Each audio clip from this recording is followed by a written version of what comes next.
Hi everyone, welcome back to BT's podcast. This is a Q&A session and a person has asked about the personal finance. So the question is, please make a video of how and where to invest after earning 25 lakhs, considering age 40, no debt and own house. So this person is seemed to be a savings person, and as Anand sir will be saying, accumulate that first 10 lakh or 25 lakhs. It is difficult.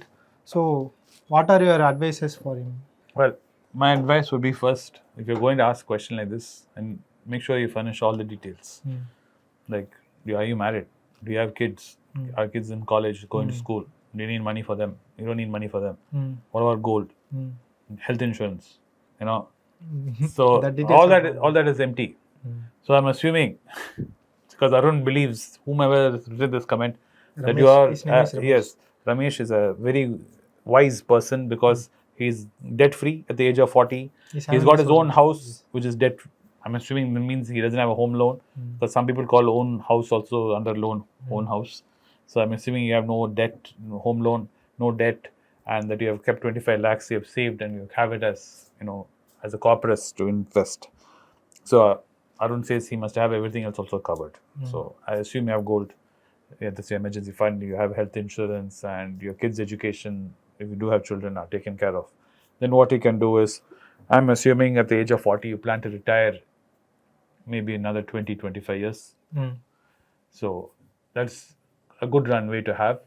And I would say take that 25 lakhs right now. And in the current market situation, to buy corporate bonds, which should offer you an average of around 10 to 11% if you're lucky, or maybe 9% after tax goes, whatever. How much percentage can you allocate for? I would say to put 25 lakhs in bonds.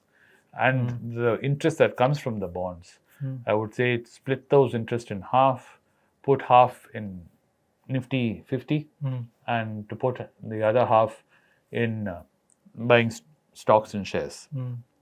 Over a period of 25 years, that money would accumulate into a real handsome amount of corpus fund for you to retire on.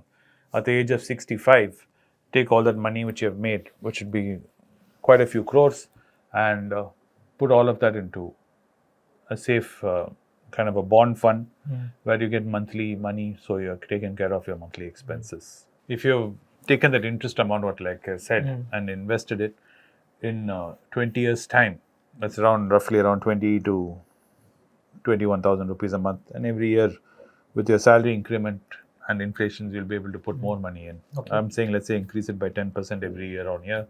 That 20,000 rupees every month over a 25-year period has an opportunity. You have an opportunity of making around 8.5 crores.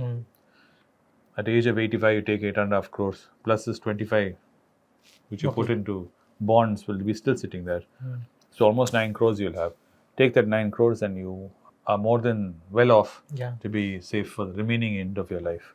From the age of 65, even if you manage to live for another 30 years, you'll be well taken care of. Okay. So you said that he has to invest in corporate bonds. So how can he split that amount? Well, that depends on what bonds are available. Unfortunately, bonds market is like a stock market.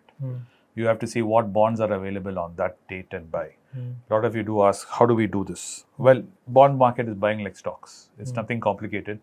If you already have an existing demat account, that's all you need. Let's say you already have a demat account where you're buying shares. That same demat account can be used to buy your bonds. And you go to a bond trader, reliable one and registered one, and you can find out, they'll tell you what is available. But like I said, I did another video on how to analyze bonds. So you should analyze the bonds before you buy it. And if you know nothing about bonds, please find out correctly and study and learn and educate yourself before buying any bonds, because bond, like stock, can go to zero. If you buy the wrong bond, you can lose all your money. There's no guarantees in bond, like there are no guarantees in stock. So you should be careful on what bonds you buy and how you buy them.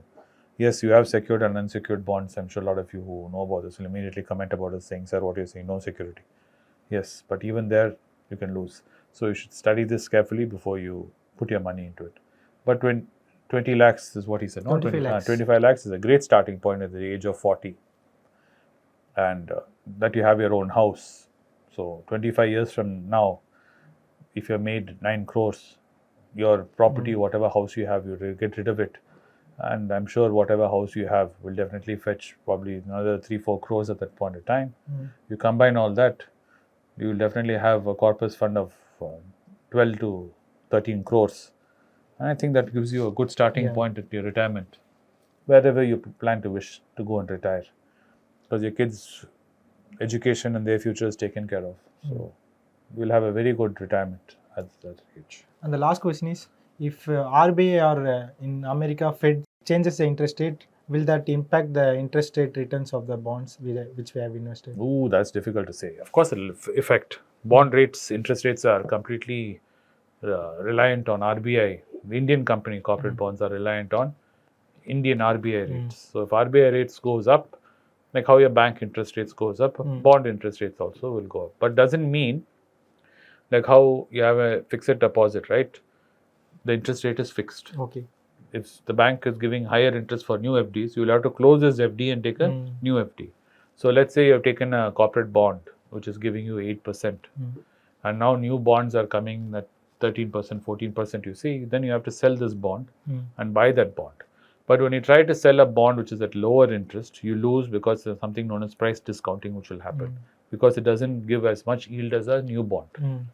So my advice would be not to bond trade, to buy the bond, and as long as it gives you that sipping money which you need to invest in the SIP, that's what you should be focused on, and not worry about you getting bonds at higher interest and try to sell the lower interest bond and buy a higher interest bond and do bond trading and all that.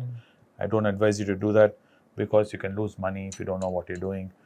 And trust me, most of us do not know, even including me, do not know what I'm doing sometimes. So I would be careful of that. Okay. So I hope that this video is informative and the person got clarified with how he should plan the investment. So if you like this video, please share it with your friends and subscribe to this channel for more videos. See you in another episode with an interesting topic.